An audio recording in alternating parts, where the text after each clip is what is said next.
To get the trailer installed, first thing you want to do is release it from the vehicle. This has an automatic tongue jack. It needs to be plugged in to your harness for it to work. Connected to your harness of your vehicle to operate. So you're going to put that in there.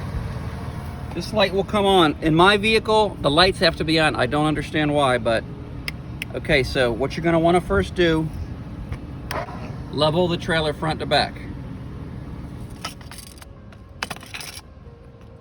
Okay, your first adjustment is to level the trailer front to back. You want to keep the trailer on the wheels. You do not want to be using the jacks to hold the trailer up. Those are just to level it.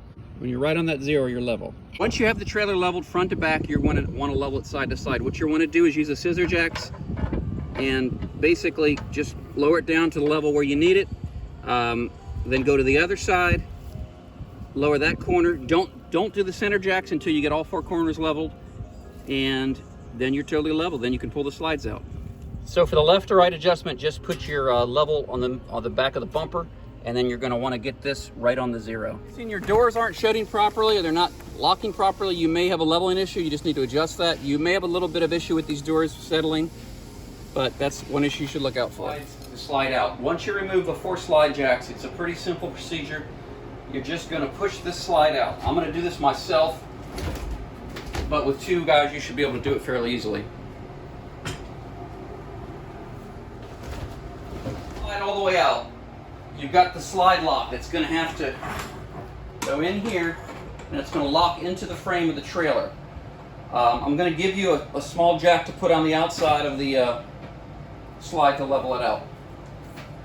Okay, once you get the slide out to a point, you're going to want to slide the supplied stabilizer jacks underneath the slide onto the slide bar here, and you're going to raise the slide up by turning this lever enough to get it high enough.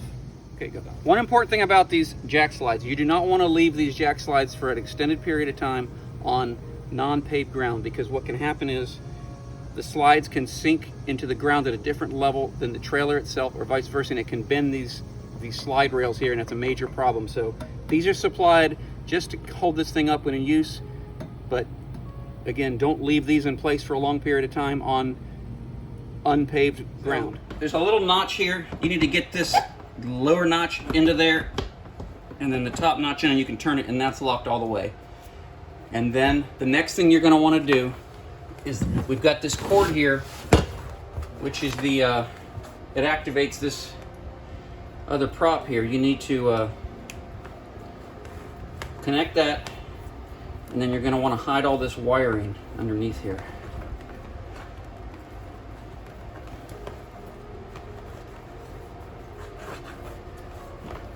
Something like that. Take the slide back out. It's very important that you disconnect this cable here and separate these two wires. You want to get that back out of the way, so when you push the slide in, this has free access. You can put this right here. Slide back in. You're going to need to turn this until the notch finds its way out on both sides. Disconnect the cable that we talked about, and then we're going to go outside and push it in. Okay, to take the slide back down, you're going to want to first wind the slide jack down to release the tension. Get this jack all the way out, and then push the slide in. Slide back, push in. You're going to remove this jack if you used it, and then you're simply going to push. You want to try to push right from the corner. There's not a lot of strength here. Don't push there, push right here. Now the slide's all the way back in. Make sure you put your slide locks on the inside. Before you move the trailer, it's extremely important that you put these slide locks in. These locks are going to stop the slide from sliding out. So the way you do that, you just have a setting here.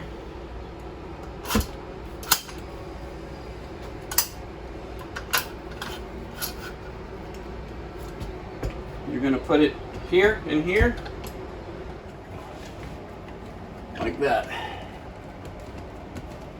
I'm going to give you 4 locks per slide, so you're going to put one at the top and one at the bottom of each slide. Okay, to secure the slide, the first thing you're going to want to do is open up this slide lock as much as you can to push the slide out, and then you're going to slide these blocks in the top. Once you get that block all the way in, you're going to release the slide, which is going to put pressure back on that top, and then you're going to move this slide rail down to the bottom, and that's going to push it on the bottom and keep it stable. So try to get this all the way in. Try not to over tighten this slide lock because you don't want to push and break the face of this slide out, but you just need enough pressure to hold it in place. But if you keep tightening this thing, it's got a lot of torque, it can just rip this face off here. Okay.